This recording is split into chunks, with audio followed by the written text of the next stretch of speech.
you know, depending on whether you're a potato or a boiled egg, you're gonna see the whole world differently. Hello everybody, my name is Rabia and I'm back with another book review. For those of you that are new here or you don't know, I am currently doing a 52-week book challenge where I read 52 themed books, so a book a week for a year. So the theme for this book was read a New York Times bestseller, and I decided on reading Atomic Habits by James Clear, and I'm so glad I did. I know I say this about all of the books that I've read so far, but this one honestly was an absolute pleasure. I'll go into a bit more detail, give you a bit of a synopsis, and then go into the pros and cons.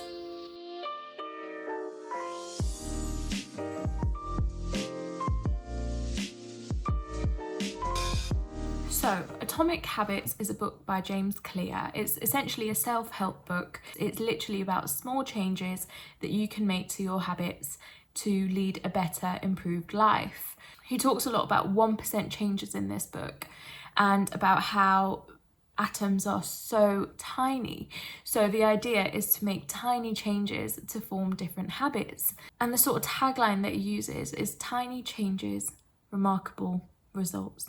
So the whole concept is not to transform your life completely and become an absolutely different person, but it's just to better yourself and to make yourself into a better version of you. And I do have a few opinions on it that I would like to go into. So I will talk about a couple of my personal pros and cons.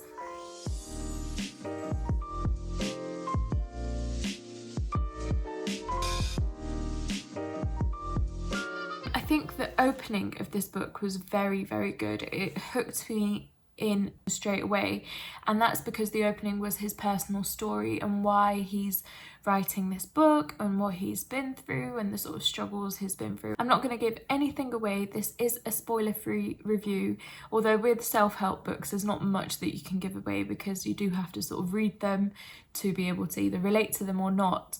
So I'm just going to do quite a vague review this time. First thing for me was that the way he opened it was really strong, and I think the opening is really important. If it's something long and dreary, I'm going to switch off right at the start. So the opening was great, and then the actual case studies that he described within the book and the little anecdotes from his life that he had scattered throughout the book, I think was really good, and it made the book quite relatable, quite human, not pretentious. And even when he was talking about his successes, the way he'd written it was quite humble. Just to note, I did listen to the audiobook for this, so I think it really helped that I was listening to his voice and his tone. And yeah, so if you guys do want to listen to the audiobook, I would 100% recommend it. So another pro was the length of the actual book. So it wasn't too long and it wasn't too short. I think the length of it was pretty perfect, and the way it read as well, the language used wasn't pretentious language or too scientific that normal people wouldn't understand. I mean, I understood it, so if I did, you guys will as well. And it was in chapters, and then it had sort of sub-questions as well that it answered specifically with tables and charts and like case study information, scientific information to back up what he was saying as well, which was really good to see that it wasn't just random spiel. He actually had things, and he actually had studies that backed up what he was trying to say. And then the third thing, so this is quite a small thing, I'm not even sure what chapter he says it in because I was listening to it, I sort of lost the chapters. But the one of the quotes stuck with me. So he was just talking a bit about how, you know, you should be the best at your game, so do something that's niche or do something that makes you really stand out. And he quoted, I'll read it off, he said, "Boiling water will soften a potato and harden an egg." And I just thought, bloody hell, I've never thought of it like that. He's right. You know, depending on whether you're a potato or a boiled egg, you're gonna see the whole world differently. The boiling water softens a potato, but it hardens an egg. The same environment might be great for you or might be bad for you, or it might be bad for you, it might be great for you. That got to me.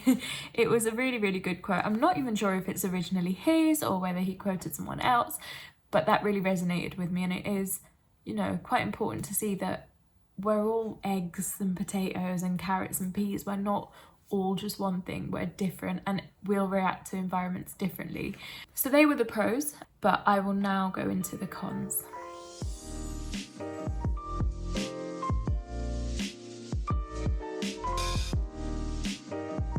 So I don't actually have too many cons for this, which is surprising because I usually hate self-help books. I've read a few, not many, I would say. I find them quite pretentious, I find them quite condescending. I feel like sometimes the way they're written is, my life is great, do it my way, I will help you. And it just makes me want to put it down. But with this one, it was not the case, but saying that, even though I did like the way it was written, I loved the language, I liked that it was simplified for me as an audience, saying that it was still just another self-help book. There were little bits of it that resonated with me, but as a whole book, however many pages there were, out of all of those, 1 or 2 pages resonated with me, and I feel like I wanted more. I wanted more real things. With self-help books, it's easy for things to get quite fluffy, for things to get quite vague.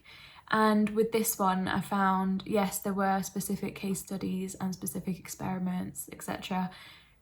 But when I related it back to my personal life, I couldn't really, it was still quite fluffy for me. I'm not sure if I'm really articulating what I'm thinking, but for me, it was just another self-help book. There's no other way I can describe it. It was just another book that I took bits from, but I'm going to forget more than half of that book. I'm going to forget 90% of that book in a week's time. You know, the things that, but I guess that is the idea, that 1 or 2 things, even if you take 1 or 2 things away from books like that, that's still better than what you were when you hadn't read it. I don't know, I wanted more. I feel like the genre is called self-help, so I presume that it's going to change my life. I presume that every word I'm going to read in this book is going to transform me, and tomorrow I will be waking up at 6 a.m. and I will be going for a 2-hour jog and then doing yoga when I'm back and then saving £500, you know, in an hour. But it's not that for me, and maybe it's my expectations that are too high from books like this. So something similar happened here where I expected too much from this book and it just didn't deliver as much as I wanted it to. But to be honest, that is the only con I had about this book. I think I will be rating it 5 stars on Goodreads, but really it's a 4.5 for me for the con that I mentioned. But yeah, I would 100% recommend this book, especially if you like self-help books. If you don't, as a fellow self-help book hater, this is one of the better ones, so definitely give it a go if you want to. And yeah, James Clear has some really interesting things he talks about, and I wanted to tell you a bit about it without ruining it. Look